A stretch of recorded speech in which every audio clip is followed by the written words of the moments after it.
बांग्लादेश में हिंदुओं पर अत्याचार, भारत के खिलाफ फैलाया जा रहा नफरत का माहौल और पाकिस्तान का ऑपरेशन सिंदूर में मुंह की खाना, इन सब को लेकर एक नैरेटिव गढ़ा जा रहा था कि भारत अपने पड़ोसियों से टकराव बढ़ा रहा है। लेकिन विदेश में भारत के विदेश मंत्री डॉक्टर एस जयशंकर ने इस पूरे नैरेटिव की ही धज्जियां उड़ा दी हैं। उन्होंने साफ किया कि भारत टकराव नहीं, दोस्ती का हाथ बढ़ाता है, मदद करता है और संकट में सबसे पहले साथ खड़ा होता है। फर्क सिर्फ इतना है कि जो देश दुश्मनी की राह चुनते हैं, उनके लिए भारत के पास भी अब दो टूक जवाब है।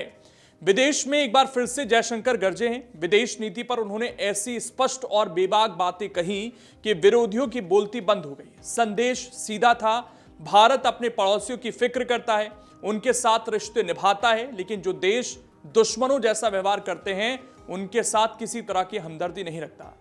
लग्जमबर्ग में भारतीय समुदाय के साथ बातचीत के दौरान जयशंकर ने कहा कि हमारे लिए पाकिस्तान के साथ संबंध एक अपवाद हैं। उन्होंने सवालिया लहजे में कहा, आज की दुनिया में कोई ऐसा देश दिखाइए जो अपने पड़ोसी के खिलाफ पाकिस्तान जैसी नीतियां अपनाता हो। दशकों से पाकिस्तान के बड़े शहरों में खुलेआम आतंकियों की ट्रेनिंग कैंप चल रहे हैं। यह किसी से छिपा नहीं है। वहां की सरकार और सेना आतंकवाद का समर्थन करती है और इसे सामान्य बनाने की कोशिश करती है, जैसा ये उनका कोई अधिकार हो।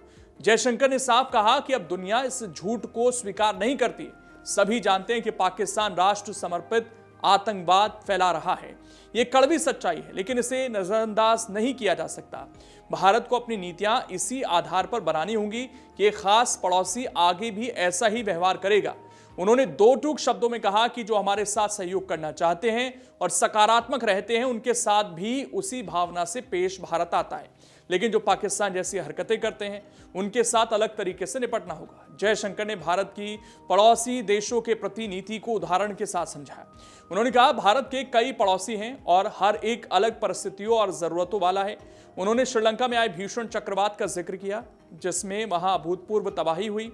जयशंकर ने बताया कि जिस दिन चक्रवात आया, उसी दिन दोपहर तक भारतीय सेनाएं वहां राहत और बचाव कार्य में जुट गई थी। भारत ने न सिर्फ सर्च और रेस्क्यू ऑपरेशन चलाए, बल्कि लोगों को राहत पहुंचाई। कुछ ही दिनों में प्रधानमंत्री नरेंद्र मोदी ने उन्हें श्रीलंका भेजकर एक बड़े पुनर्निर्माण और पुनर्वास पैकेज की पेशकश की। इसके बाद जयशंकर ने म्यांमार का उदाहरण दिया। वहां आए विनाशकारी भूकंप के बाद हालात बेहद गंभीर थे। म्यांमार की आंतरिक परिस्थितियों के चलते बहुत कम देश मदद के लिए आगे आए, लेकिन भारत उनमें शामिल था जिन्होंने बिना किसी राजनीति के सहायता पहुंचाई। भारत ने कुछ ही दिनों में वहां एक सैन्य अस्पताल स्थापित किया और खोज बचाव दल भेजे। उन्होंने अफगानिस्तान का भी जिक्र किया, जहां भूकंप के बाद हालात खराब थे। राजनीतिक मतभेदों के बावजूद भारत उन पहले देशों में शामिल था जिन्होंने मदद का हाथ बढ़ाया। जयशंकर ने कहा कि भारत की विदेश नीति सरकारों तक सीमित नहीं है, बल्कि आम लोगों के दर्द और जरूरतों को प्राथमिकता देती है। इन उदाहरणों के जरिए जयशंकर ने साफ कर दिया है कि भारत ना तो आक्रामक है और ना ही अलग थलग पड़ रहा है। बांग्लादेश हो, श्रीलंका हो, म्यांमार हो या अफगानिस्तान, भारत हर पड़ोसी के साथ उसके व्यवहार के आधार पर रिश्ते निभाता है। दोस्ती का हाथ हमेशा आगे रहता है, लेकिन दुश्मनी का जवाब भी अब उसी भाषा में दिया जाता है। विदेश से दिया गया जयशंकर का यह संदेश साफ है, भारत पड़ोसियों की पूरी फिक्र करता है, लेकिन दुश्मनों के साथ कोई हमदर्दी नहीं।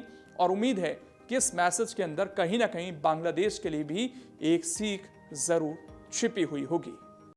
अगर आप ये वीडियो YouTube पर देख रहे हैं तो हमारे चैनल को सब्सक्राइब कर बेल आइकन दबाएं और Facebook पर देख रहे हैं तो हमारे पेज को लाइक करें।